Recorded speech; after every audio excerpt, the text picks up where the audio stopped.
রাষ্ট্রীয় সর্বোচ্চ পদক স্বাধীনতা পুরস্কার এবার ব্যতিক্রমী হতে যাচ্ছে। বিতর্কিত কেউ এ পদক পাচ্ছেন না। শিল্প, সাহিত্য, সমাজসেবা সহ দেশের বিভিন্ন ক্ষেত্রে অবদানের জন্য প্রকৃত কয়েকজন গুণী ব্যক্তিত্ব এবার পাচ্ছেন স্বাধীনতা পুরস্কার। আইন উপদেষ্টা অধ্যাপক ডক্টর আসিফ নজরুল বলেছেন, ২১শে পদক নিয়ে আপনারা যেমন খুশি হয়েছেন, তেমনি স্বাধীনতা পুরস্কার নিয়েও খুশি হবেন আশা করি। খোঁজ নিয়ে আমরা জানতে পেরেছি এবার বেশ কয়েকজন গুণী ব্যক্তিত্ব মরণোত্তর স্বাধীনতা পদক পাচ্ছেন। জানা গেছে জীবিতদের মধ্যে এ পুরস্কার পেতে যাচ্ছেন ইতিহাসবিদ ও ভাষা আন্দোলনের ইতিহাস রচনায় পথিকৃৎ লেখক বুদ্ধিজীবী বদরুদ্দীন উমর। মরণোত্তর গুণীজনদের মধ্যে পেতে যাচ্ছেন কবি আল মাহমুদ, বিজ্ঞানী অধ্যাপক ডক্টর জামাল নজরুল ইসলাম, ব্র্যাকের প্রতিষ্ঠাতা স্যার ফজলে হাসান আবেদ, আধুনিক ভাস্কর্য শিল্পী নভেরা আহমেদ, যিনি কেন্দ্রীয় শহীদ মিনারের অন্যতম নকশাকার, এবং ফেসবুকে ফেনী নদীর পানির বিষয়ে বাংলাদেশের স্বার্থের পক্ষে পোস্ট দেওয়ার কারণে ছাত্রলীগের হাতে নির্মম হত্যার শিকার বুয়েটের শিক্ষার্থী আবরার ফাহাদ। আইন উপদেষ্টা জানিয়েছেন, এই সংখ্যা 10 জনের নিচে হবে। এদিকে গতকাল রোববার স্বাধীনতা পদক প্রদান সংক্রান্ত উপদেষ্টা কমিটির বৈঠকে বিভিন্ন জনের প্রস্তাব ও আবেদন নিয়ে আলোচনা হয়েছে।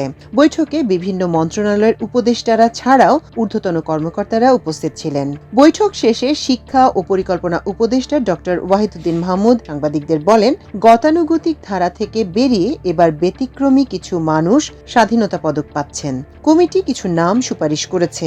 চূড়ান্ত অনুমোদনের জন্য প্রধান উপদেষ্টার কাছে তা পাঠানো হবে।